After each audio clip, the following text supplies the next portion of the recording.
allow them to figure this out in the course of your psychotherapy and let them do this at their pace. What is the primary cause of psychiatric disorders? Anybody? All psychiatric disorders. I figured this out after 12 years of practice. It's the loss of control of a part of your life. You know? Loss of control in the job, loss of control in the relationship, loss of control with drug use, loss of control in eating, loss of control of impulsivity in pathologic gamblers.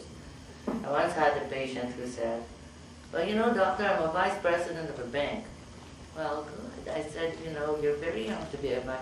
For all my parents' 6 children, I'm the only one who built a house for my parents, who bought a car for my parents, who did everything I could for them. And you know what? I get very little attention from them. I said, are you convinced you did a very good job to your parents? As a son, you were very good. As a student, you were very good. So why do you need some affirmations from them? Why can't you pat yourself in the back? Just do it yourself and say, I'm good. So when you tell me this, that means you're not confident you're good. You know, so how do you make yourself confident? Because if you give something to someone, you don't expect this someone to say thank you to you every day, I said. So one of the most humbling experiences, you get humbling experiences everywhere. When I was assisting in Open Hearts, for example, Dr. Piffery had a fellow who was the son of a big-time cardiologist, and he was more arrogant than me times 10 to the 10th exponential power. You know, Dr. Piffery said to him, okay, Bill, close this patient. In 20 minutes, sir, he said. He comes back to him, very gently pats him in the back. Every time I hear that, you get into a complication. So would you please just take your time? He leaves the room. As soon as he puts his first wire to close the chest, you know, he hit the lima, the left internal mammary artery, and he kept putting on, suctioning, and kept putting on all those slabs. And I said, Bill, there's a hole in the artery, and I put, get your goddamn hands out there, he said. I said, Bill, listen to me, listen to me. And he said, get your hands out of it. And I said to him, Bill, if you were dining in the most fancy French restaurant, get your hands out of there in between. And there was this, you are by the window with the most gorgeous woman in the world. And there was somebody throwing fishes at you from the window. Do you keep wiping? Don't you close the window? Well, of course, he said. Well, this is exactly what I'm telling you to do. Put a stitch in here. And so Dr. Piffery comes back, and he was humbled beyond words can say. So in psychiatry, you have many humbling experiences. I remember not being able to return a call of a patient. He comes in, he stands up, I said, please have a seat. And he said, doctor, before we start our session, I want you to tell me what it is about me that you did not return the call to me. What excuse do you have? I will attempt no excuse. I'm very sorry. I had at the time 84 calls. So I dial, wait 3 rings. If they don't answer, I close. So another important thing, every single patient is considered by me as needy. They call, you call back. You know? You get very impossible patients like, I've come from 29 psychiatrists, doctor. They'll make you shiver to the bones. You know, I had this patient who incidentally has authored a book entitled Running Uphill, which he asked me to write the foreword for that book. The author is Laura Inman, that patient who came to me and made me scared every time she came. Because she has come from 29 psychiatrists and at least 25 therapists. So I sat down and I said, what makes you think I can do better than any of those? Well, I don't know, she said. She came in one day and she said, change my meds. I said, well, you got to tell me why. You know? One thing that I found myself doing when I shifted to psychiatry was I learned to look introspectively into myself. The most important accomplishment, I would say, is that I did self-improvement every day of my life. You know? It's nice to know that an old teaching of my mother was always put to practice. Every day my mother said, learn 5 new things a day. Do 5 things you know you don't like to do, but you know is good for you. And do 5 things unselfishly for others.